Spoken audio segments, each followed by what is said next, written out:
ونستغفره ونعوذ بالله من شرور أنفسنا ومن سيئات أعمالنا من يهده الله فلا مضل له ومن يضلله فلا هادي له وأشهد أن لا إله إلا الله وحده لا شريك له وأشهد أن محمدا عبده ورسوله صلى الله عليه وسلم.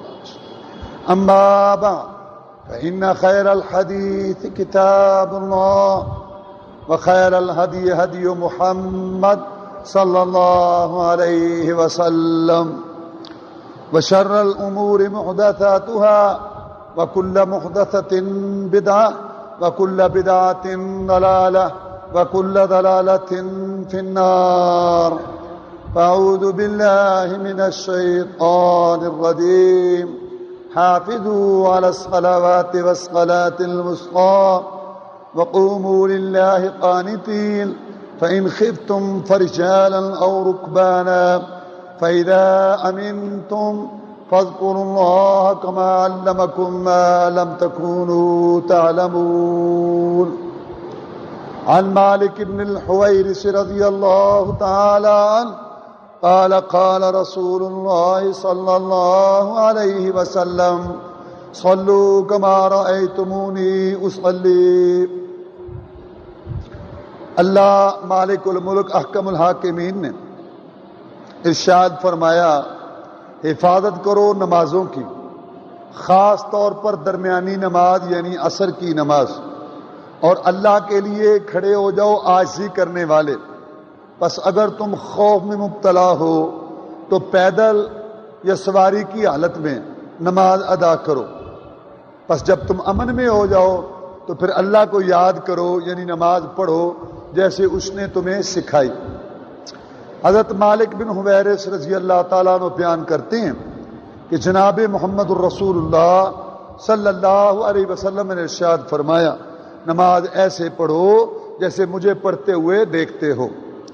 تو نماز کی فرضیت، اہمیت، اس کی فضیلت، اس کا مقام یہ بیان ہوا.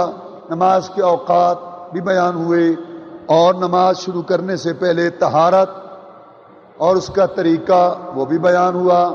پھر نماز مختصر طور پر بتا دی گئی کہ کیسے پڑھنی ہے. تفصیلاً نماز جو شروع ہے اس میں نیت، نماز شروع کرنے کا مسئلہ، ہاتھ باندھنے کا مسئلہ اور سورہ فاتحہ پڑھنا یہ بیان ہو چکا تھا. سورہ فاتحہ نماز کی جان، اس کو پڑھنا الحمدللہ رب العالمین. تمام تعریفیں اللہ تعالیٰ کے لیے ہیں جو رب ہے تمام جہانوں کا. اس میں اللہ تعالیٰ کی تعریف، الرحمن الرحیم جو بہت بڑا مہربان نہایت رحم کرنے والا ہے. اس میں اللہ کی ثنا بیان ہوئی ہے. مالک یوم الدین جو مالک ہے بدلے کے دن، قیامت کے دن کا. اس میں اللہ کی بزرگی بیان ہوئی ہے اور یہ اللہ تعالیٰ کے لیے ہے. جیسا کہ حدیث آپ نے سنی تھی گزشتہ جمعہ، ایاک نعبد و ایاک نستعین، خاص آپ ہی کی عبادت کرتے ہیں یا اللہ، آپ کے بغیر کسی کی عبادت نہیں کرتے، اور خاص آپ ہی سے مدد چاہتے ہیں یا اللہ، آپ کے بغیر کسی سے مدد نہیں چاہتے. یہ اللہ اور بندے کے درمیان ہے. اہدنا الصراط المستقیم، دکھا دیجئے سیدھی راہ. صراط الذین انعمت علیہم، راہ ان لوگوں کی جن پر اللہ آپ نے انعام فرمایا، یعنی نبیوں، صدیقوں، شہیدوں، نیک لوگوں کی راہ. نہ ان لوگوں کی راہ جو غضب کیے گئے یعنی یہودی، اور نہ ان لوگوں کی راہ جو گمراہ ہوئے یعنی کہ نصارہ. آمین. یا اللہ قبول فرما. آمین سورہ فاتحہ کا حصہ نہیں ہے لیکن سنت ہے سورۃ فاتحہ کے بعد آمین کے. رسول اللہ صلی اللہ علیہ وسلم نے ارشاد فرمایا، جناب ابو ہریرہ رضی اللہ تعالیٰ عنہ روایت کرتے ہیں اور دوسرے صحابہ کرام رضوان اللہ علیہ مجمعین کہ سورہ فاتحہ کے بعد آمین کہو. جب امام آمین کہے تم بھی آمین کہو، اور جس کی آمین، اس وقت فرشتے بھی آمین کہتے ہیں، اور جس کی آمین فرشتوں کی آمین سے مل گئی اس کے پہلے گناہ اللہ تعالیٰ معاف فرما دیں. رسول اللہ صلی اللہ علیہ وسلم اونچی آواز سے آمین کہتے تھے، پچھلی صفوں کو سنائی دیتی تھی. حضرت عبداللہ بن زبیر رضی اللہ تعالیٰ عنہ مشہور صحابی ہیں، انہوں نے بیت اللہ شریف کے اندر جماعت کرائی، نماز پڑھائی مسجد حرام میں، آمین کہی اور پیچھے لوگوں نے آمین کی اونچی آواز سے مسجد کے لیے گونج تھی. مسجد الحرام بیت اللہ شریف میں گونج تھی آمین کی وجہ سے. حضرت امام ابو حنیفہ رحمہ اللہ، ان کے استاد جناب عطا بن ابی رباح جو تابعی ہیں، وہ یہ بیان کرتے ہیں کہ میں نے 200 صحابہ کو پایا. حضرت امام حنیفہ رحمۃ اللہ علیہ کے استاد بیان کرتے ہیں جناب عطا بن ابی رباح کہ میں نے 200 صحابہ کو پایا اس مسجد حرام کے اندر بیت اللہ شریف کے پاس. جب امام کہتا تھا نا غیر المغضوب علیہم ولا الضالین، تو 200 صحابہ پیچھے ہوتے تھے تو وہ کہتے تھے آمین اونچی آواز. لہذا سورہ فاتحہ جب جہری پڑھی جائے اونچی تو پیچھے آمین کہنی چاہیے. امام کی آمین کے ساتھ مقتدیوں کو آمین کہنی چاہیے. تو رسول اللہ صلی اللہ علیہ وسلم نے فرمایا جس کی آمین فرشتوں کی آمین سے مل گئی اللہ تعالیٰ اس کے پہلے گناہ معاف فرما دیں گے. اور فرمایا یہودیوں کو بڑا حسد ہے، یہودی بڑا چڑھتے ہیں تمہارے اوپر اس آمین کی وجہ سے، کیونکہ یہودیوں کے لیے تم بد دعا کرتے ہو، جب آگے آمین کہتے ہو تو ان کو بہت غصہ آتا ہے اس پر. سورہ فاتحہ پڑھنے کے بعد آپ کوئی بھی سورت پڑھیں، قرآن میں کہیں سے بھی پڑھیں، لیکن عام طور پر لوگوں کو سورہ اخلاص قل هو اللہ احد یاد ہے. اچھی بات ہے، بڑی افضل صورت ہے، یہ قرآن کے تیسرے حصے کے برابر ہے.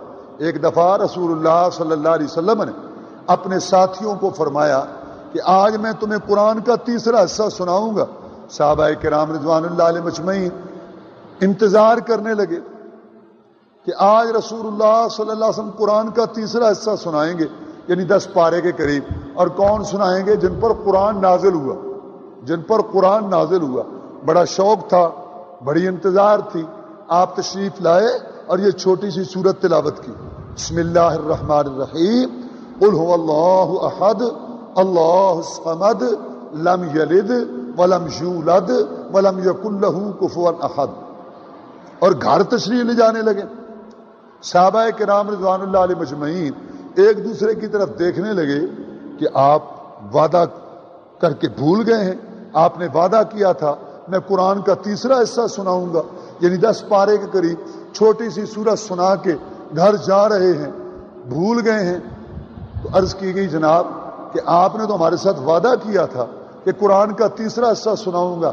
فرمایا میں اپنا وعدہ پورا کر چکا، اس اللہ کی قسم ہے جس کے ہاتھ میں محمد کی جان ہے صلی اللہ علیہ وسلم. اس سورہ اخلاص قل هو اللہ احد کو چھوٹی نہ سمجھو، انہا لتعدل ثلث القرآن، یہ قرآن کے تیسرے حصے کے برابر. اس کی وجہ یہ ہے کہ اس میں اللہ کی توحید بیان ہوئی ہے. تو قرآن میں 3 ہی تو مسئلے بڑے بیان ہوئے ہیں، ایک توحید کا مسئلہ، ایک رسالت کا، ایک آخرت کا. اس میں توحید کا مسئلہ بیان ہوا ہے، لہذا یہ قرآن کے تیسرے حصے کے برابر. ایک دفعہ آپ نے ایک دستہ بھیجا جہاد کے لیے.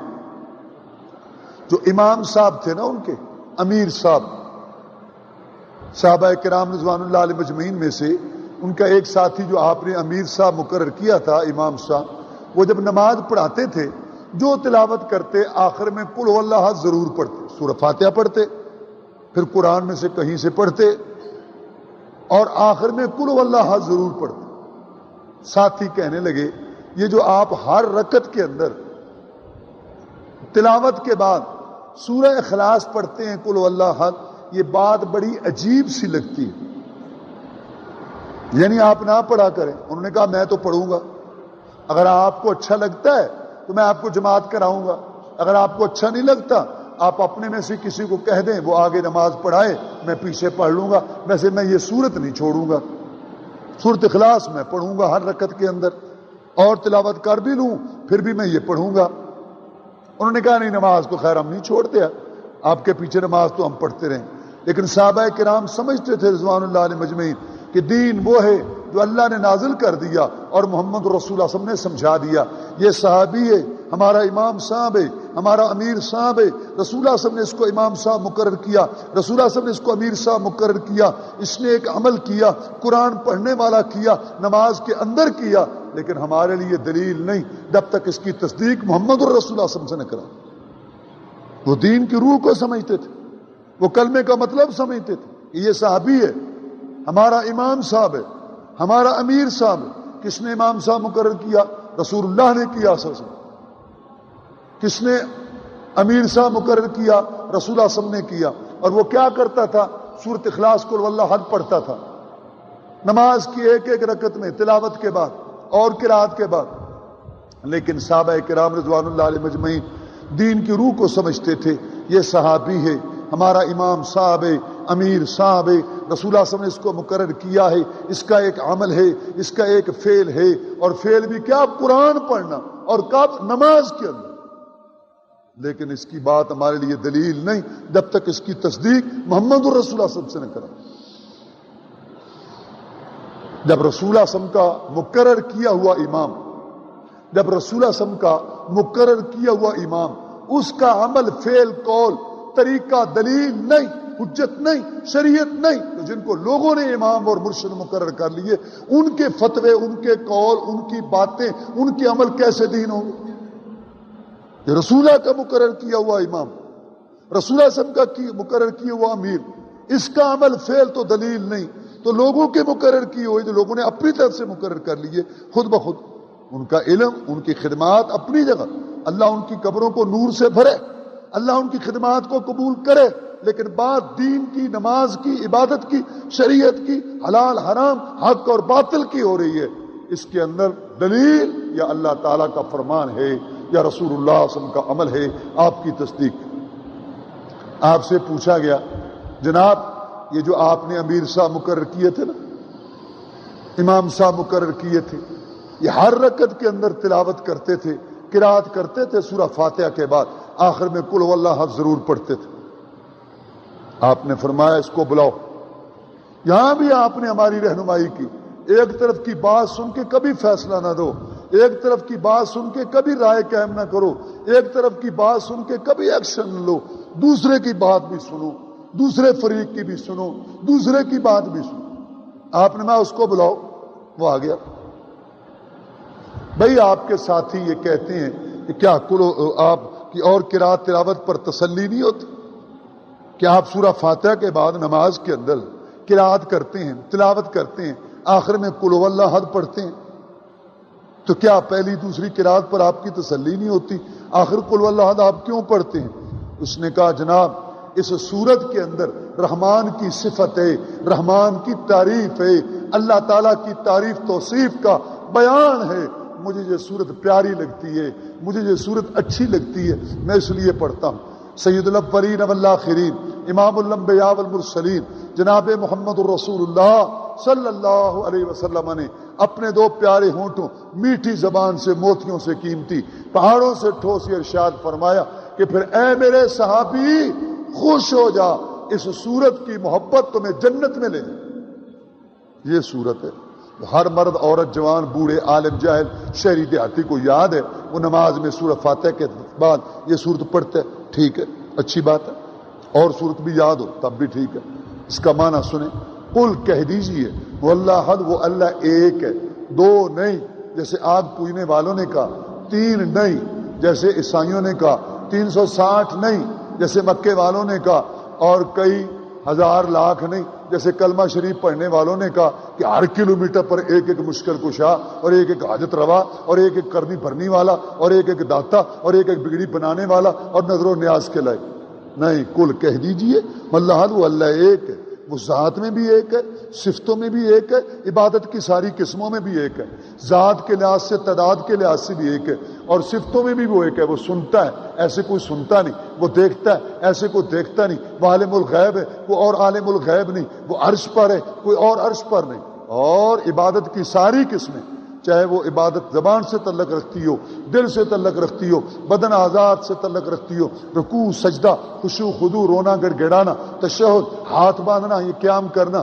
سوال کرنا، فریاد پوری کرانا، مدد مانگنا، نظر و نیاز دینا، یہ سب عبادتیں ایک اللہ کے لیے۔ قل کہہ دیجئے وہ اللہ احد، وہ اللہ ایک ہے، ذات میں بھی ایک ہے، صفتوں میں بھی ایک ہے، اور عبادت کی قسموں میں بھی ایک۔ اللہ الصمد، اللہ بے نیاز ہے، اللہ بے پرواہ ہے۔ اس کا کیا مطلب؟ حاکم محکوم، خادم مخدوم، پیر مرید، امام مقتدی، مرد عورت، جوان بوڑھے، بادشاہ گدا، اور دنیا کے یہ تمام جتنی ہستیاں ساری اکٹھے ہو جائیں، نبی ولی پیر پیغمبر جن فرشتے سب اکٹھے ہو جائیں، اللہ کو کسی بات پر مجبور نہیں کر سکتے، اپنی مرضی کا مالک ہے، جو چاہے جب چاہے جیسے چاہے جس طرح چاہے کرے، اس کے کام میں کوئی دخل دینے والا نہیں ہے۔ اللہ صمد، اللہ بے نیاز ہے، اللہ بے پرواہ ہے، اس کو کسی کی پرواہ نہیں، نہ کسی کی طاقت کے آگے مجبور ہے، نہ کسی کی محبت کے آگے مجبور ہے۔ اللہ صمد، اللہ بے نیاز، اللہ بے پرواہ، لم یلد، اس نے کسی کو نہیں جنا، اس کا کوئی حصہ نہیں، کوئی جز نہیں۔ عیسائیوں نے کہا عیسیٰ اللہ کا بیٹا ہے، غلط، بیٹا جز ہے، جز ماننا بیٹا ماننا ایک ہی بات ہے، غلط۔ یہودیوں نے کہا عزیر اللہ کا حصہ جز، غلط۔ مکہ والوں نے کہا فرشتے اللہ کا جز، اللہ کی بیٹیاں حصہ، غلط۔ بعض لوگوں نے کہا بہاءاللہ اللہ کا حصہ، غلط۔ کسی نے کہا بابا فرید جو ہے وہ اللہ کا حصہ، اللہ کا جز ہے، غلط۔ بعد نے کہا حضرت علی رضی اللہ تعالیٰ عنہ اللہ کا حصہ جز ہے، غلط۔ بعد نے کہا محمد رسول اللہ صلی اللہ علیہ وسلم نور من نور اللہ، اللہ کا نور ہے، اللہ کا جز ہے، اللہ کا حصہ، غلط۔ لم یلد، اس نے کسی کو نہیں جنا، اللہ تعالیٰ کا کوئی جز نہیں ہے، اللہ کا کوئی بیٹا نہیں ہے، اللہ کا کوئی حصہ نہیں ہے۔ بیٹا اولاد ماننا یا جز ماننا ایک ہی بات ہے، کیونکہ اولاد والد کا جز ہوتی۔ ولم یولد، اور نہ وہ چنا گیا ہے، نہ اس کا بابا دادا پردادا ہے، نہ اس کی اصل ہے نہ نسل ہے، نہ اس کا بابا دادا پردادا ہے، نہ بیٹا پوتا پڑپوتا ہے۔ ولم یولد، اور نہ وہ چنا گیا ہے۔ ولم یکن لہ کفوا احد، اور اسی کوئی برابری کرنے والا نہیں، کوئی اس کی ہمسری کرنے والا نہیں۔ اللہ تعالیٰ مشکل کشا ہے اور کوئی مشکل کشا نہیں۔ اللہ حاجت روا ہے، کوئی حاجت روا نہیں۔ اللہ داتا ہے، کوئی اور داتا نہیں۔ اللہ تبارک و تعالیٰ کرنی بھرنی والا ہے اور کرنی بھرنے والا نہیں۔ اللہ تبارک و تعالیٰ کا کوئی حصہ نہیں ہے، اللہ تبارک و تعالیٰ کے کام میں کوئی دخل دینے والا نہیں۔ لم یلد ولم یولد، ہم پڑھتے ہیں یہ سورت لیکن اس کے معنی کا ہمیں پتہ نہیں، ہم غور ہی نہیں کرتے۔ اللہ کا کوئی جز نہیں ہے، اللہ کا کوئی حصہ نہیں ہے۔ ولم یولد، اور نہ اللہ خود کسی کا حصہ ہے، نہ اللہ خود کسی کا جز ہے۔ ولم یکن لہ کفوا احد، اور اللہ تعالیٰ کی کوئی برابری کرنے والا نہیں ہے، کوئی ہمسری کرنے والا نہیں۔ اللہ مشکل کشا ہے اور کوئی مشکل کشا نہیں۔ کون ہے مشکل کشا؟ آگ جلانے والوں نے آگ جلائی تھی، انہوں نے پھینکا تھا، ابراہیم علیہ السلام کو پھینکا تھا جلانے کے لیے۔ انہوں نے سوچا کہ ابراہیم علیہ السلام جل جائیں گے، راکھ کا ڈھیر بن جائیں گے، ان کی ہڈی بھی نہیں ملے گی۔ لیکن اللہ مشکل کشا نے، وہ طاقت والے نے، کرنی بھرنی والے نے، بگڑی بنانے والے نے، ابراہیم علیہ السلام جو نبیوں کا بابا دادا پردادا تھا، خود نبی رسول تھا، دو بیٹے نبی رسول، پوتا نبی پڑپوتا نبی، ہزاروں نبیوں کا بابا، اس کی مشکل کشائی حاجت روائی اللہ نے کی۔ اس کی بگڑی کس نے بنائی؟ اللہ نے بنائی۔ لہذا اللہ تعالیٰ نے ان دیکھتی ہوئے انگاروں شولوں کو، وہ جو جلانے والے تھے، ان کو گلاب کے پھول بنا دیا، اور ان کے اندر جو جلانے والی طاقت تھی وہ ختم کر کے اس کے اندر خوشبو پیدا کر دی۔ وہ ہے مشکل کشا۔ ولم یکن لہ کفوا احد، اللہ تعالیٰ کی کوئی برابری کرنے والا نہیں۔ حضرت علی رضی اللہ تعالیٰ کا بڑا مقام ہے، بڑی شان ہے، وہ چوتھے خلیفہ ہیں، رسول اللہ صلی اللہ علیہ وسلم کے چچا زاد بھائی ہیں، صحابی رسول ہیں، ان 10 صحابہ میں سے ہیں جن کو اللہ تعالیٰ نے جنت کی خوشخبری دی، اور وہ اللہ تبارک و تعالیٰ کے برگزیدہ بندے ہیں، برگزیدہ ہستی ہیں۔ حضرت فاطمہ الزہرا رضی اللہ تعالیٰ عنہا جو خاتون جنت ہیں، ان کے شوہر ہیں حضرت حسن حسین رضی اللہ تعالیٰ عنہما، جنت کے نوجوانوں کے سردار ہیں، ان کے والد محترم ہیں۔ یہ مقام شان کا اپنی جگہ، لیکن وہ مشکل کشا نہیں ہے، وہ مشکل حل نہیں کرتے۔ کیوں؟ 21 رمضان کو جا رہے تھے کوفہ میں نماز پڑھانے کے لیے، کوفہ میں جا رہے تھے نماز پڑھانے کے لیے، عبد الرحمن ابن ملجم کی تلوار حرکت میں آئی، جناب علی رضی اللہ تعالیٰ عنہ کی گردن کٹ گئی۔ جس کی گردن یوں سر عام کٹ جائے وہ مشکل کشا نہیں ہوتا۔ کربلا کے اندر جناب حسین رضی اللہ تعالیٰ عنہ اور ان کا کنبہ شہید ہو گیا، جناب علی رضی اللہ تعالیٰ عنہ نے ان کی مشکل کشائی نہیں کی۔ جناب علی رضی اللہ تعالیٰ عنہ کا بڑا مقام ہے، بڑی شان ہے، عشرہ مبشرہ میں سے چوتھے خلیفہ، رسول صلی اللہ علیہ وسلم کے چچا زاد بھائی ہیں، خاتون جنت کے شوہر جناب حسن حسین رضی اللہ تعالیٰ عنہ کے والد محترم ہیں، لیکن مشکل کشا اللہ ہے۔ یہ سورت چونکہ عام طور پر لوگ پڑھتے پڑھتے ہیں مرد اور جوان بوڑھے کو یہ صورت یاد ہے تو میں نے اس کا معنی عرض کر دیا. اس معنی کو، مفہوم کو، اس خزانے کو، اس کے اندر جو گہرائی ہے، جو اس کے اندر معنی ہے، اللہ کی جو صفت ہے، اللہ کی جو طاقتیں ہیں، اللہ کی جو قدرت ہے، اللہ کی جو بے پرواہی ہے، اپنی عاجزی، ساری مخلوق کی بے بسی اور بے کسی جو اس صورت سے واضح ہوتی ہے، اس کو دماغ میں رکھ کے آپ اللہ کی عبادت کریں. وَلَمْ يَكُنْ لَهُ كُفُوًا أَحَدٌ، اور اس کی برابری کرنے والا کوئی نہیں. اب یہ آپ نے صورت پڑھ لی، قیام آپ کا مکمل ہوا، اللہ قبول فرمائے. اب آپ جو ہیں وہ سجدے میں جائیں گے تو جیسے شروع کے اندر آپ نے دونوں ہاتھوں کو اٹھایا تھا نماز شروع کرتے وقت، اور یہ دونوں ہاتھ کندھوں تک آپ نے اٹھائے تھے، قبلہ رخ انگلیاں جیسے میں نے بتائی تھی، نہ بھینچی ہوئی ہوں نہ کھلی ہوں. اسی طرح آپ رکوع میں جاتے وقت آپ پھر اسی طریقے سے اپنے دونوں ہاتھوں کو کندھوں تک اٹھائیں گے. اس کو کہتے ہیں رفع الیدین. رفع میں نے اٹھانا اور یدین میں نے دونوں ہاتھوں کا، ان کا اٹھانا. اس طریقے سے آپ اٹھا کے پھر رکوع میں جائیں. اچھا رکوع کیسے کرنا ہے؟ بعض لوگ جو ہے نا رکوع پر جاتے ہیں نا تو اچھی طرح گھٹنوں کو پیچھے نہیں دباتے، یعنی ان کا سر اس طریقے سے رہتا ہے اوپر اٹھا ہوا، اور بعض بہت زیادہ نیچے کر لیتے ہیں. سر نہیں، برابر، یعنی رکوع میں جائیں تو برابر بالکل اس طریقے سے، اور گھٹنوں پر زور دیں پیچھے اچھی طریقے سے. اور یہ جو ہے نا بازو، یہ جسم کے ساتھ یوں چمٹے ہوئے لگے ہوئے نہیں ہونے چاہیے. کھل کے آپ رکوع کریں اچھی طرح، اور جو ہے گھٹنوں پر زور دیں اچھی طریقے سے، اور پھر یہاں اللہ کی تسبیح بیان کریں.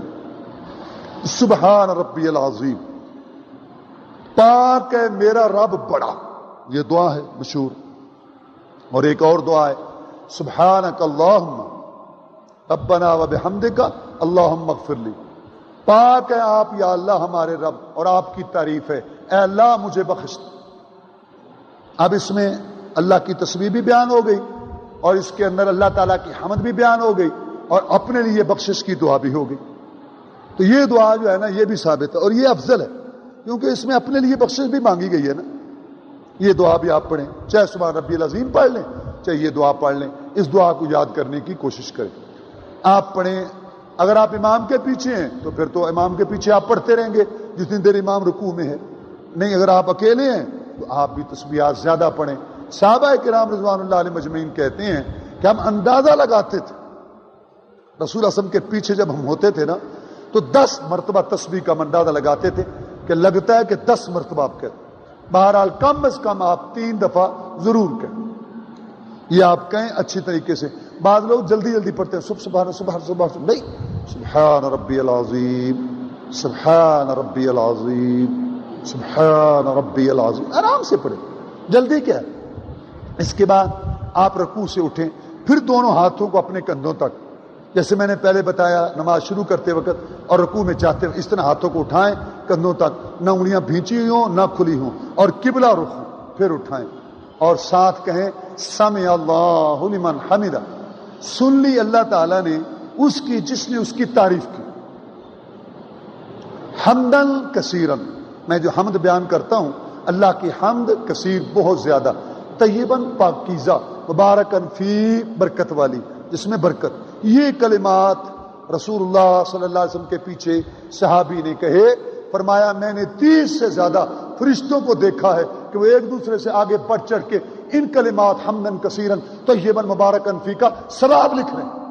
لوگوں کو شوق ہی چھوٹے سے جملے، 70 سال ہو گئے نماز پڑھتے ہوئے، لیکن حمدن کثیرن طیباً مبارکاً فی کیا پڑھنا ہے؟ وہ تو رکوع کے بعد سیدھے نہیں ہوتے. سمع اللہ اکبر، اللہ کیا ہے؟ سمع اللہ لمن حمدہ ربنا ولک الحمد حمدن کثیرن طیباً مبارکاً فی. اے رب ہمارے، آپ کے لیے حمد تعریف ہے، حمد بہت زیادہ برکت والی پاکیزہ. یہ آپ کلمات کہیں، اس کے ساتھ آپ کی پشت بالکل سیدھی ہو جائے گی. اور یہ صحیح حدیث ہے، سن لو. رسول اللہ نے فرمایا جس نے رکوع کے بعد اپنی پشت کو سیدھا نہیں کیا اس کی نماز نہیں ہوتی. یہ واقعہ آپ نے کئی مرتبہ سنا ہے، میں نے بھی سنایا تھا یہ نماز کے خطبات میں. ایک آدمی آیا، اس نے نماز پڑھی اور آ کے سلام کا، آپ نے اس کے سلام کا جواب دیا اور اس کو کہا ارجع فصلی فانک لم تصلی، واپس جا تو نماز پڑھ، تو نے نماز نہیں پڑھی.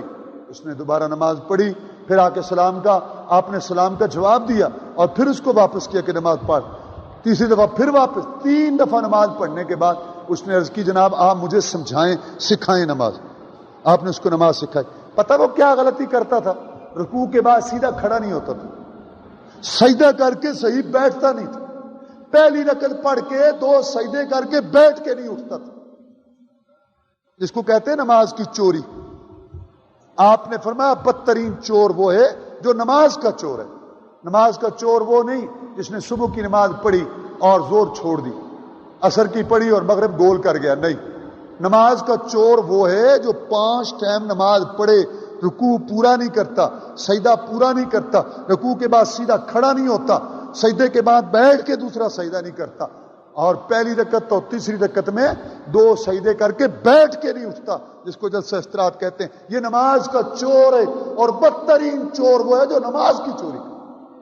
پتہ نہیں، آپ دیکھ لو 90% لوگ ٹھکا ٹھک ٹھکا ٹھک ٹھا ٹھا ٹھا، پتہ نہیں کیا ہے۔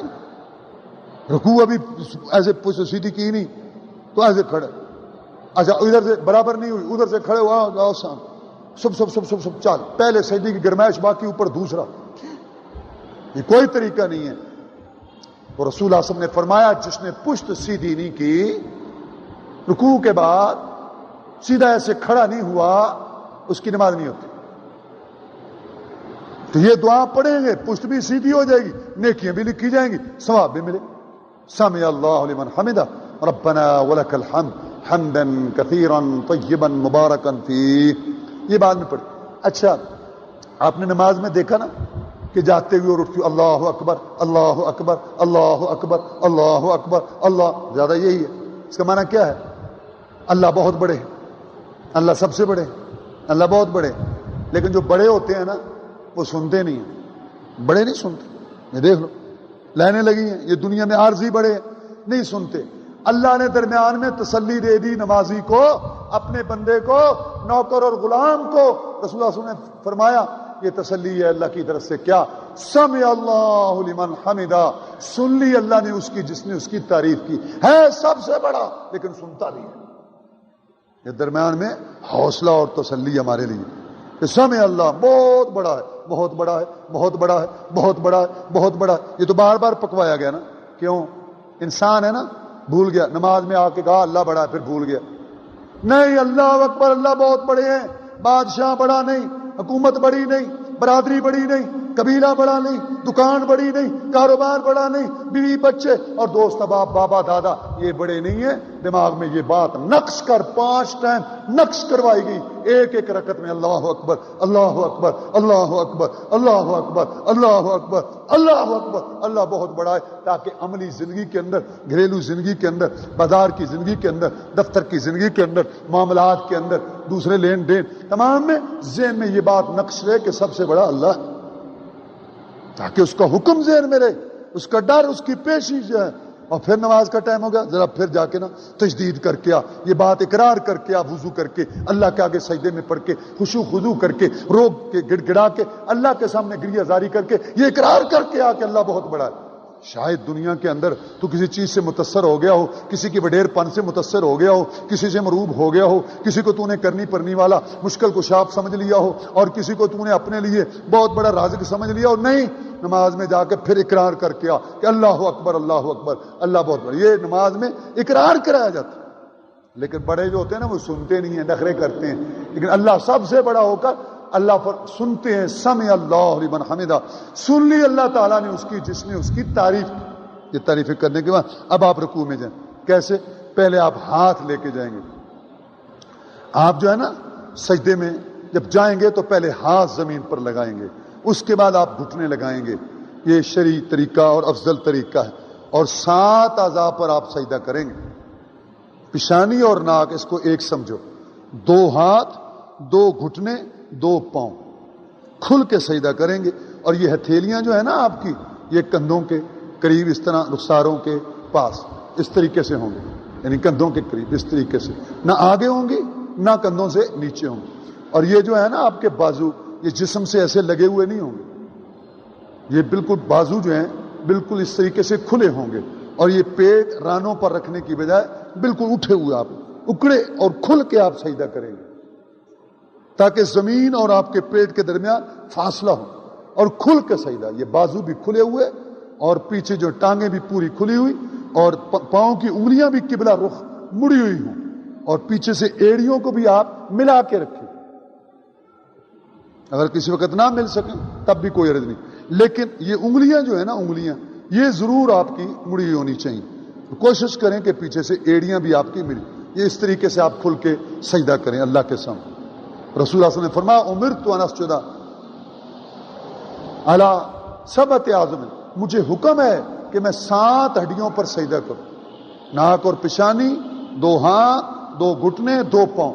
لیکن لوگ سجدہ کرتے ہیں پیشانی لگی ہوتی ہے، ناک اٹھا ہوتا ہے، کسی نے پیچھے سے پاؤں اٹھایا ہوتا ہے، اور پیٹ رانوں کے اوپر پڑا ہے، اور یہ بازو جسم کے ساتھ چمٹے ہوئے ہیں، اور کونیاں جو ہے زمین پر پڑی ہوئی ہیں. غلط، کونیوں کو زمین سے اٹھا کے رکھیں. اور عورت بھی اسی طرح سجدہ کرے.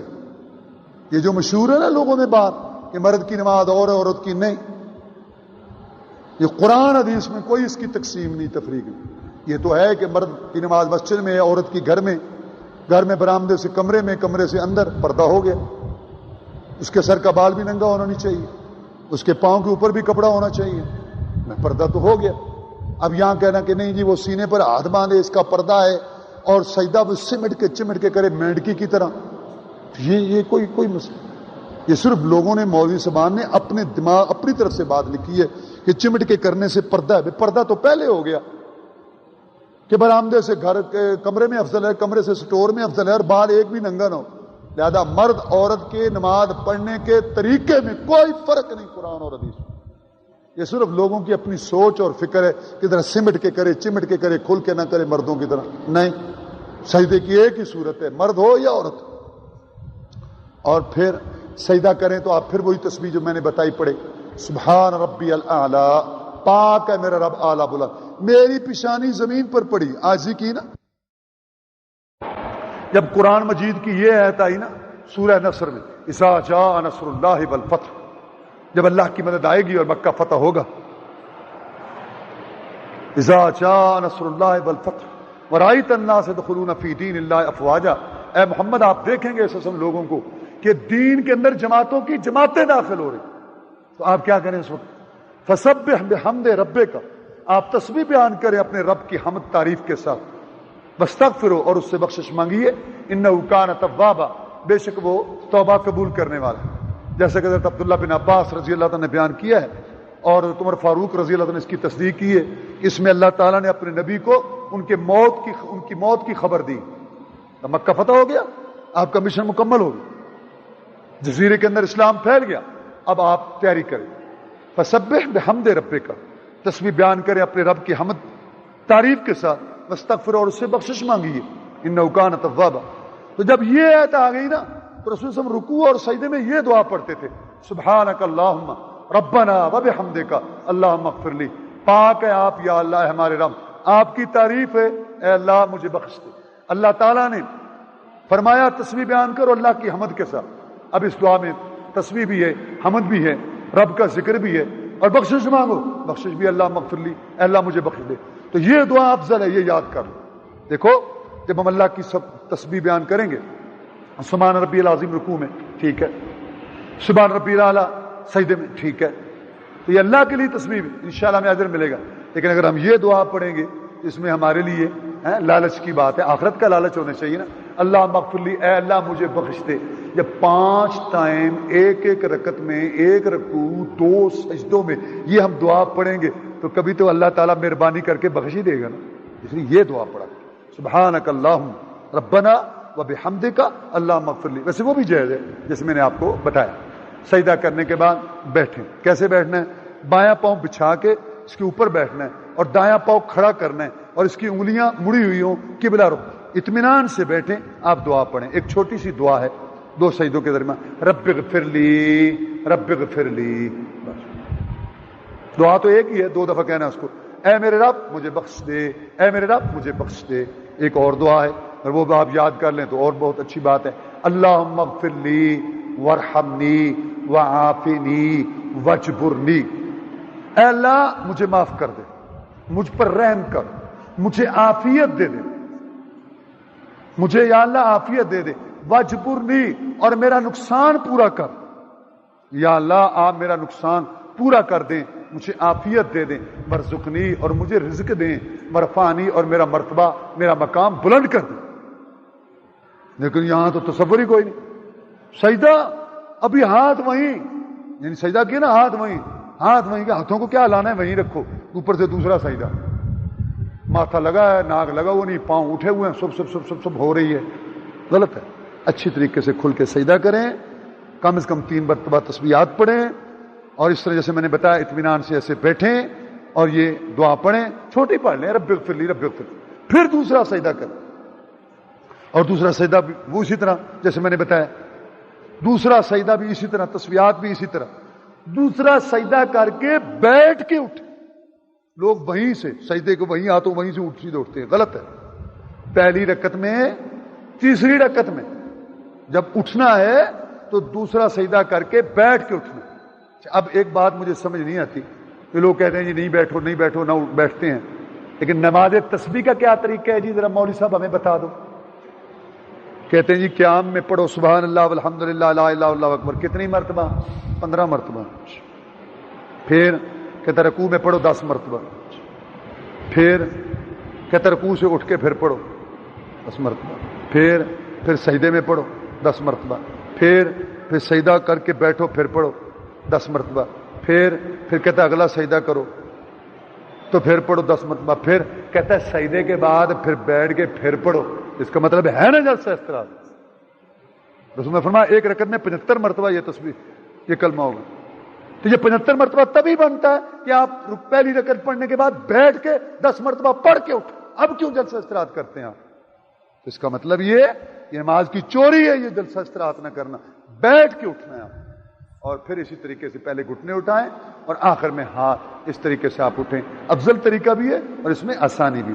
یہ نماز آپ کی ایک رکعت ہوگی، دوسری رکعت بھی اسی طرح پڑھنی، اور پھر تشہد کے لیے بیٹھنا ہے۔ بیٹھنے کا طریقہ جیسے میں نے بتایا، پہلے تو ہے نا پہلا تشہد ہے، اسی طرح جیسے پہلے بتایا کہ بایاں پاؤں آپ بچھائیں اس کے اوپر بیٹھیں، اور دایاں پاؤں جو ہے آپ وہ کھڑا کریں اور انگلیوں کو آپ اس طرح موڑ کے رکھیں، اور پڑھنا کیا ہے، اور یہ جو ہاتھ ہے نا بایاں، اس سے گھٹنے کو آپ نے جو ہے وہ پکڑنا ہے اچھی طریقے سے، اور یہ جو دایاں ہاتھ ہے نا اس کو آپ نے یہ انگلی اٹھانی ہے، شہادت کی انگلی، شروع سے لے کے آخر تک، چاہے ساری انگلیاں بند کر لیں اور چاہے انگوٹھے کو جڑ میں رکھیں اور چاہے اس طرح ہلکا بنا لیں، تینوں صورتیں، لیکن یہ انگلی شروع سے لے کر آخر تک کھڑی ہوگی۔ یہ جو لوگوں میں رواج ہے نا یا طریقہ ہے کہ شروع میں ہاتھ اس طرح سیدھا رکھتے ہیں اور اشہد اللہ الہ پر کھڑا، یہ بات نہیں، شروع سے انگلی کھڑی رکھنی ہے آخر تک، اور اس طریقے سے یہ ہاتھ ڈھیلا رکھنا ہے، اور اس طریقے سے آپ نے ران کے اوپر جو ہے نا اس انداز سے ہاتھ رکھنا ہے۔ تشہد پڑھنا ہے التحیات للہ، کیا مطلب اس کا؟ زبانی باتیں، والصلوات بدنی باتیں، والطیبات مالی باتیں، سب کس کے لیے؟ اللہ کے لیے۔ التحیات للہ والصلوات والطیبات، تمام زبانی باتیں، زبان سے، بدن سے، اعضاء ارکان سے، اور مالی ہر قسم کی باتیں اللہ تعالیٰ کی۔ تحیات للہ والصلوات والطیبات۔ اس کے بعد سلام کہنا ہے، السلام علیکہ، سلام ہو آپ پر، ایھا النبی، اے نبی، ورحمۃ اللہ، اور اللہ کی رحمتیں، برکاتہ، اور اس کی برکتیں، سلام علینا، اور سلام ہو ہم پر، نبی کے بعد سلام ہو ہم پر، وعلی عباد اللہ الصالحین، اور تمام اللہ کے جو نیک بندے ہیں ان پر سلام۔ اب وہ بات جو میں کئی دفعہ بتا چکا ہوں کہ لوگ پہلے سے عقیدے بنا لیتے ہیں تو پھر وہ دلائل کھینچتے ہیں ان کے لیے، اور دیکھو جی رسول کو کہا جا رہا ہے تو آپ پر سلام، اس کا مطلب ہے رسول جو ہے وہ وہاں موجود ہے۔ نہیں بھئی، یہ بات نہیں۔ تو اللہ کے نیک بندوں پر سلام کہا جا رہا ہے تو وہ سارے موجود ہیں، آپ پاس ہیں؟ آپ نہیں، یہ دعا ہے نبی کی، ہم دعا کر رہے ہیں، تمام صحابہ کرام دعا کرتے تھے، ہم بھی کر رہے ہیں، اور تمام نیک بندوں کے لیے دعا ہو رہی ہے، اپنے لیے بھی ہو رہی ہے۔ اس میں رسول اللہ صلی اللہ علیہ وسلم وہاں موجود ہوں اور آپ سن رہے ہوں، یہ بات نہیں۔ حضرت عثمان کو جب آپ نے بھیجا تھا رضی اللہ عنہ کو مکہ کے اندر، وہ نماز پڑھتے تھے کہ نہیں؟ جب خبر مشہور ہوگی کہ شہید ہو گئے، رسول اللہ صلی اللہ علیہ وسلم نے 1400 صحابہ سے بیعت لی کہ بدلہ لے کے جائیں گے، تو اس وقت رسول اللہ صلی اللہ علیہ وسلم کہتے وہ تو مجھے سلام کر رہا ہے، السلام علیکم یہ نبی نماز میں پڑھ رہا ہے وہ تو زندہ ہے؟ نہیں، آپ نے وہاں بیعت لی تھی کہ عثمان شہید ہو گئے، حالانکہ وہ پڑھ رہا تھا۔ اللہ ثواب پہنچا رہے ہیں، ثواب پہنچاتے ہیں، ہمیں حکم ہے کہ ہم ایسے جو ہیں وہ پڑھ لیں۔ ویسے کئی صحابہ رسول اللہ صلی اللہ علیہ وسلم کی وفات کے بعد پڑھتے تھے السلام علی النبی، سلام ہو نبی پر، یہ نہیں کہتے تھے کہ سلام ہو آپ پر۔ کئی صحابہ علی النبی پڑھتے تھے۔ بہرحال چاہے آپ السلام علیکم پڑھیں چاہے علی النبی پڑھیں، لیکن آپ کا عقیدہ نظریہ یہ نہیں ہونا چاہیے کہ رسول اللہ صلی اللہ علیہ وسلم سن رہے ہیں یا رسول اللہ صلی اللہ علیہ وسلم کو یہ اس وقت سنائی دے رہا ہے کہ یہاں موجود ہیں۔ نہیں، یہ ایسی بات نہیں۔ آپ پر سلام ہو اے نبی، اور ہم پر ہو، اور تمام اللہ کے نیک بندوں پر۔ اشہد ان لا الہ الا اللہ، میں گواہی دیتا ہوں کہ اللہ تعالیٰ کے علاوہ کوئی عبادت کے لائق نہیں۔ واشہد ان محمدًا عبدہ ورسولہ، اور میں گواہی دیتا ہوں کہ محمد صلی اللہ علیہ وسلم اللہ کے بندے اور اس کے رسول۔ جیسے آپ کی رسالت کی گواہی دینی ضروری ہے، فرض ہے، ایسے آپ کی بندے ہونے کی گواہی دینی بھی ضروری ہے۔ آپ دیکھ رہے ہیں تشہد کے اندر جو ہے نا اس کا ذکر ہے عبدیت کا، اور اسراء میں ذکر ہے سبحان الذی اسریٰ بعبدہ، اس میں عبدیت کا، رسول اللہ صلی اللہ علیہ وسلم کی بندگی کا تذکرہ ہے اس کے اندر۔ اس میں تفصیل سے بات ہم کریں گے جب ہم واقعہ اسراء معراج انشاءاللہ بیان کریں گے۔ تو میں یہ عرض کر رہا تھا کہ یہ جب پڑھیں تو عقیدہ رکھے نظریہ کہ رسول اللہ صلی اللہ علیہ وسلم کی رسالت اور رسول اللہ علیہ وسلم کی عبدیت، بندہ ہونا اور آپ کی بندگی۔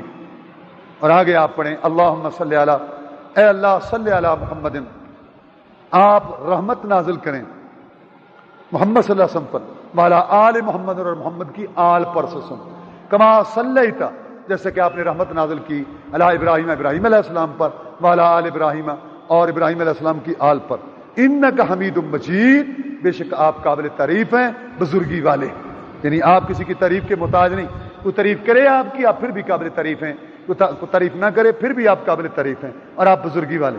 اللہم، اے اللہ، بارک علی محمد، برکت نازل کیجیے محمد صلی اللہ علیہ وسلم پر، وعلی آل محمد، اور محمد صلی اللہ علیہ وسلم کی آل پر، کما بارکتا، جیسا کہ آپ نے برکتیں نازل کی تھیں علی ابراہیم، ابراہیم علیہ السلام پر، وعلی آل ابراہیم، اور ابراہیم علیہ السلام کی آل پر، انک حمید مجید، بے شک آپ قابل تعریف بزرگی والے۔ یہ درود شریف، اور اس کو درود ابراہیمی کہتے ہیں۔ رسول اللہ صلی اللہ علیہ وسلم سے سوال ہوا، کعب بن عجرہ بیان کرتے ہیں رضی اللہ عنہ کہ جناب اللہ نے ہمیں دو چیزوں کا حکم دیا ہے، اللہ نے ہمیں دو چیزوں کا حکم دیا ہے، ان اللہ وملائکتہ یصلون علی النبی یا ایھا الذین آمنوا صلوا علیہ وسلموا تسلیما، کہ بے شک اللہ تعالیٰ اور اس کے فرشتے نبی پر صلوات بھیجتے ہیں، اے ایمان والو تم بھی نبی پر صلوات اور سلام بھیجو۔ اے اللہ کے رسول صلی اللہ علیہ وسلم، اللہ نے ہمیں دو چیزوں کا حکم دیا ہے، ایک صلوات کا، ایک سلام کا۔ تو سلام کا تو ہمیں پتہ چل گیا ہے، السلام علیکم ایھا النبی ورحمۃ اللہ وبرکاتہ، نبی آپ پر اللہ کا سلام ہو، اس کی رحمتیں اور برکتیں، اس کا ہمیں پتہ چل گیا۔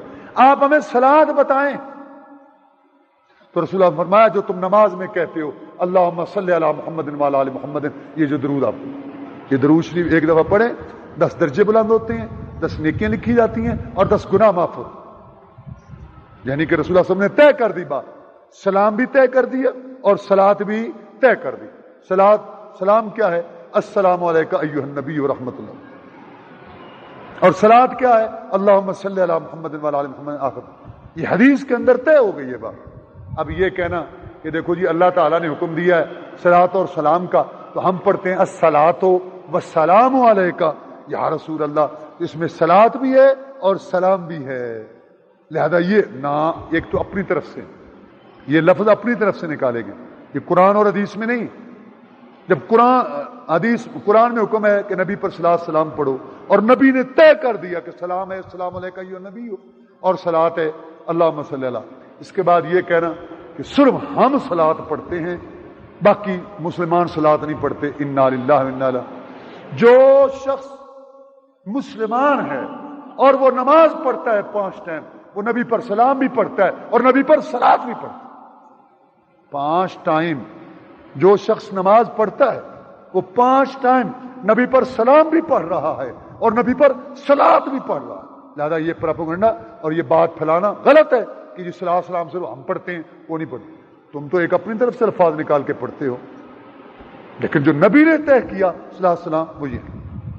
دوسری بات یہ کہ رسول اللہ صلی اللہ علیہ وسلم ہمارے محسن، کہ انہوں نے اپنی جان کو تکلیفوں میں ڈال کر، مصیبتوں میں ڈال کر، نکیلے پتھروں پہ چل کے، مارے کھا کے، پتے کھا کے، 70 صحابہ شہید کرا کے، گلاب کے پھول جیسا چہرہ زخمی کرا کے ہمارے لیے ایک بہترین دین، ضابطہ حیات، دستور العمل چھوڑ کر گئے کہ اگر ہم اس پر عمل کریں ہماری دنیا بھی سنورے گی، آخرت بھی۔ وہ ہمارے محسن ہیں، ہمیں چاہیے کہ ان کے احسان کا بدلہ اتارے، لیکن ہم ان کے احسان کا بدلہ نہیں اتار سکتے تو کوشش تو کرنی چاہیے۔ اگر ایک انسان احسان کا بدلہ نہیں اتار سکتا، کوشش تو کرے۔ یہ درود شریف پڑھنا نبی کے اس احسان کا بدلہ اتارنے کی کوشش۔ کثرت سے درود شریف پڑھو، ایک ایک دن میں 100 مرتبہ درود شریف پڑھنا چاہیے، خاص طور پر جمعے والے دن زیادہ پڑھنا چاہیے۔ اور درود شریف یہی اللہم صلی علی محمد وعلی آل محمد جو آپ نے سنا۔ ایک آدمی کہنے لگا جی نہیں الصلوۃ والسلام علیکم یا رسول اللہ۔ آدمی سادہ سا تھا، اس کو کہنے لگا اچھا یہ پڑھنا چاہیے؟ ہاں جی یہ پڑھنا چاہیے۔ چلو جی ٹھیک ہے، میں آج کے بعد نماز کے اندر جب میں تحیات پڑھوں گا، تحیات للہ والصلوات والطیبات، السلام علیکم ایھا النبی ورحمۃ اللہ وبرکاتہ، السلام علینا وعلی عباد اللہ الصالحین، اشہد ان لا الہ الا اللہ واشہد ان محمدا عبدہ ورسولہ، الصلاۃ والسلام علیک یا رسول اللہ والصلاۃ والسلام علیک یا حبیب اللہ۔ میں یہ پڑھوں، کہنا نہیں مولوی صاحب بھی کہنے لگے سارے نہ یہ نہیں کیوں نہیں؟ یہ کہتا ہے یہ پڑھنے سے نماز نہیں ہوتی، یہ پڑھنے سے، وہ صلاۃ والسلام والوں نے کہا، یہ صلاۃ والسلام پڑھنے والے اسپیکر میں آگے پیچھے انہی کی بات کر رہا ہوں۔ مولوی صاحب نے کہا نہیں ایسے نہیں کرنا۔ کیوں نہیں ایسے کیوں نہیں کرنا؟ آپ خود کہہ رہے ہیں یہ درود ہے۔ کہتا نہیں نماز میں نہیں پڑھا جاتا۔ کیوں؟ کہتا اگر نماز میں پڑھیں گے تو نماز نہیں ہوگی۔ تو وہ سادہ سا آدمی تھا، اس نے آگے سے کہا یار پھر چھوڑو اس درود کو، جس کے پڑھنے سے نماز نہیں ہوتی، تو وہ پڑھو جس کے پڑھنے سے نماز ہوتی ہے۔ یہ بنائی ہوئی باتیں جو نہیں چل سکتی۔ اب دیکھو اللہ رسول کی بات تو قیامت تک ہے، کوئی اس کو ٹھکرا 100 سپریم کورٹ کا جج اس کو چیلنج نہیں کر سکتا، لیکن جو لوگوں نے اپنے اب دیکھو نا یہ بات فیل ہو گئی نا، صلاح سلام شور ہے۔ اور جب ان سے پوچھا گیا کہ عبدو و رسولوں کے بعد ہم یہ پڑھے نماز ہو جی، کہتا ہے جی نماز نہیں ہوتی، نماز ہی نہیں ہوتی اس پڑھنے سے، تو تم اس کو پڑھو جس کے پڑھنے سے نماز ہوتی۔ ایک بات آپ کو اور بتاتا جاؤں، آپ پڑھے لکھے لوگ ہیں، کیونکہ بہت زیادہ پروپیگنڈا ہے، ہم مظلوم ہیں اس لیے بات بتا رہے ہیں کہ درود نہیں پڑھتے، درود نہیں پڑھتے۔ اگر یہ صحیح بات کہیں جو ہے، اب میں آپ کو بتاتا ہوں، ذرا توجہ سے سنو۔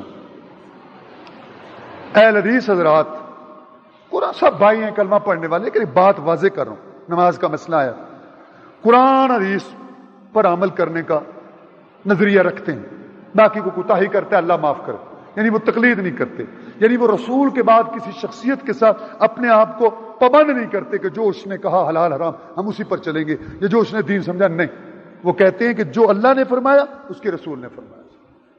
باقی عزت احترام سب کو کرتے ہیں، سب کو پتہ ہے اس بات کا۔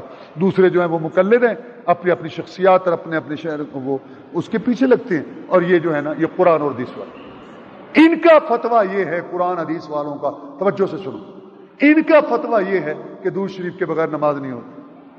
اور حنفی حضرات جن کی دو شاخیں ہیں، بریلوی اور دیوبندی، ہندوستان میں دو شہر ہیں بریلی اور دیوبندی، یہ دو شاخیں ہیں، اوپر ایک ہے، امام حنیفہ کے مقلد ہیں رحمہ۔ حنفی حضرات، الزام نہیں لگا رہا، ایک حقیقت بیان کر رہا ہوں، ان کا مسلک ہے فقہ حنفی کے مطابق کہ اگر کوئی شخص درود شریف چھوڑ دے نماز ہو جائے گی۔ بریلیوں کا بھی مسلک یہی ہے حنفی فقہ کے مطابق، دیوبندیوں کا مسلک بھی یہی ہے حنفی فقہ کے مطابق۔ وہ یہ نہیں کہتے کہ درود نہ پڑھو، سمجھو بات میں کیا کہہ رہا ہوں، میں یہ نہیں کہہ رہا کہ وہ کہتے ہیں درود نہ پڑھو، میں یہ نہیں کہہ رہا، میں یہ کہہ رہا ہوں کہ وہ کہتے ہیں کہ اگر درود رہ جائے یا کوئی جان بوجھ کے چھوڑ دے نماز ہو جاتی۔ نہیں سمجھ آئی اور طرح سے سمجھ لو۔ ایک سوال لکھو، کیا فرماتے ہیں علماء دین اس مسئلہ کے اندر؟ ایک شخص نے 2 رکعت نماز ادا کی، جان بوجھ کے درود شریف چھوڑ دیا، اللہم صلی علی محمد نے یہ درود شریف نہیں پڑھا، بھول گیا، وہ تو چلو بھول کی تو چلو بات ہوگی نا، جان بوجھ کے چھوڑ دیا، فقہ حنفی کی روح سے جس کے تم پابند ہو مجھے فتویٰ دو کہ اس کی نماز ہوئی ہے کہ نہیں۔ فقہ حنفی کا فتویٰ یہ ہے درود شریف پڑھو، تشہد پڑھو، اچھی بات ہے، لیکن اگر کوئی درود شریف کیا پورا تشہد بھی چھوڑ دے، بیٹھ جائے تشہد کے لیے، اتنے میں اسلام پھیر دے، نماز ہو جائے گی۔ لیکن یہی ہاں یہی درود والے جنہوں نے شور ڈال رکھا ہے کہ ہم درود پڑھتے ہیں، صلاۃ و سلام والے، کوئی الزام نہیں لگا رہا، ان کا مسلک ہے فقہ حنفی کی روح سے. اپنی باتوں میں کریں، میں اس کے میں نہیں کہوں گا، چونکہ تم فقہ حنفی کے قائل ہو، فقہ حنفی کی روح سے درود شریف کو جان بوجھ کے چھوڑ دے، تشہد چھوڑ دے، نماز ہو جاتی ہے. یہ شور ڈالنے والے ساری دنیا کے اندر اور سپیکروں میں صلاۃ صلاۃ صلاۃ اور سارے روڈ بھرنے والے، ان کا مسلک ہے کہ بغیر درود شریف کی نماز ہو جاتی ہے. لیکن جن کو کہتے ہیں درود نہیں پڑھتے، معاذ اللہ الزام لگاتے ہیں. 2 رکعتیں پڑھی ایک آدمی نے، درود شریف جان بوجھ کے چھوڑ دیا، کیا اس کی نماز ہوگی یا نہیں ہوگی؟ اہل حدیث کا فتویٰ ہے حدیث کی روح سے کہ نماز نہیں ہوگی. یہ گھوڑا اور یہ گھوڑے کا میدان، شور تو بڑا ہے دنیا میں. اب بات آگے چلے گی تو کہاں کی کہاں پہنچے گی. پوری حنفی نماز اگر میں یہاں بیان کرنا شروع کر دوں، خود حنفی بھی اس کو پڑھنا چھوڑ دیں. اور ایک کتاب موجود ہے بازار میں، تلاش کر لو، حنفی نماز، جس کو حنفی بھی پڑھنے کے لیے تیار نہیں ہے، یہ موجود ہے. اس میں نہیں جانا چاہتا، وہ کتاب پڑھ لو. بہرحال درود شریف کی بات آئی تھی. دوسری بات میں نے یہ بتانی تھی کہ درود شریف پڑھنا ضروری ہے. تیسری بات اس میں نے آپ کو یہ بتانی ہے کہ پہلے تشہد اور دوسرے تشہد میں فرق نہیں ہے. یہ ہمارے ہاں بھی عام مشہور ہے کہ پہلے چھوٹے تشہد میں درود شریف نہیں ہوگا. نہیں، چھوٹے تشہد میں بھی درود شریف ہوگا، بڑے میں بھی ہوگا. کیونکہ جس صحابی نے آپ سے یہ تصدیق کروائی ہے اس میں آپ نے فرق نہیں کیا چھوٹے اور بڑے کا. چھوٹے تشہد اور بڑے تشہد کا فرق جو ہوگا وہ صرف دعا کا ہے. سلام جس میں پھیرنا تشہد، اس میں دعا پڑھی جائے گی درود شریف کے بعد، اور چھوٹے تشہد میں درود شریف کے بعد دعا نہیں پڑھی جائے گی. اب یہاں بھی حنفی حضرات نے فقہ حنفی میں کیا لکھا کہ عبدہ ورسولہ کہہ دیا نا، اللہم صلی، اتنا کہہ دیا تو کہتا سجدہ صاحب پڑھ گیا. درود دشمنی دیکھو کہ کسی نمازی نے عبدہ ورسولہ کے بعد کہہ دیا نا اللہم صلی، تو بس کہتا ہے وہ نماز خراب ہو گئی اور سجدہ درود کی دشمنی دیکھو. خیر، تو پہلے تشہد میں آپ نے درود شریف تک پڑھنا ہے. پھر آپ کھڑے ہوں اور اسی طرح زمین پر ہاتھ لگا کے، اور پھر آپ رفع الیدین کر کے ہاتھ باندھیں. دوبارہ پھر آپ ہاتھ جو ہے نا وہ باندھ لیں اور اپنی تیسری رکعت اور اپنی چوتھی رکعت کو پوری کریں. کس طریقے سے کہ فرض نماز اگر ہے، امام کے پیچھے ہیں آپ اور امام اونچی پڑھ رہا ہے تو پھر تو صرف فاتحہ پڑھنی. اور اگر امام نماز ایسا ہے، مثلا جیسے زور اور عصر کی ہے، تو پہلی 2 رکعتوں میں فاتحہ کے بعد سورت ملانی ہے، آخری 2 رکعتوں میں ضروری نہیں ہے. اور اگر آپ ویسے پڑھ رہے ہیں سنتے نفل تو وہ 2 کر کے پڑھنی چاہیے. لیکن اگر آپ نے 4 بھی پڑھ لی تو پھر ہر رکعت میں آپ نے سورت ملانی ہے. اب آخری تشہد میں جب آپ بیٹھیں گے تو بایاں پاؤں نکال کے بیٹھیں گے، جسم کو زمین پہ لگائیں گے سرین، اور بایاں پاؤں اسی طرح جیسے میں نے پہلے بتایا کھڑا کریں گے، لیکن دایاں پاؤں اس طرح کھڑا کریں گے، اور لیکن بایاں پاؤں نکال کے بیٹھیں گے، جس کو تورک کہتے ہیں. زمین کے اوپر بیٹھیں گے. اور بیٹھنے کا وہی طریقہ جس میں نے بتایا کہ بایاں ہاتھ جو آپ گھٹنے وہ پکڑیں گے اور دایاں ہاتھ آپ رکھیں گے اور انگلی شروع سے آخر تک رکھیں گے، اور تشہد پورا پڑھ کے درود شریف پڑھ کے تو آگے آپ کیا پڑھیں گے. یہ دعا افضل ہے، رسول اللہ نے حکم بھی دیا ہے اس کا اور خود بھی پڑھی ہے. 4 چیزوں سے پناہ مانگنی، قبر سے، جہنم کے عذاب سے، زندگی موت کے فتنے سے، دجال سے. اللہم انی اعوذ بک من عذاب جہنم، اللہ میں تیری پناہ پکڑتا ہوں جہنم کے عذاب سے، من عذاب القبر، اور قبر کے عذاب سے، من فتنۃ المحیا والممات، اور زندگی اور موت کے فتنے.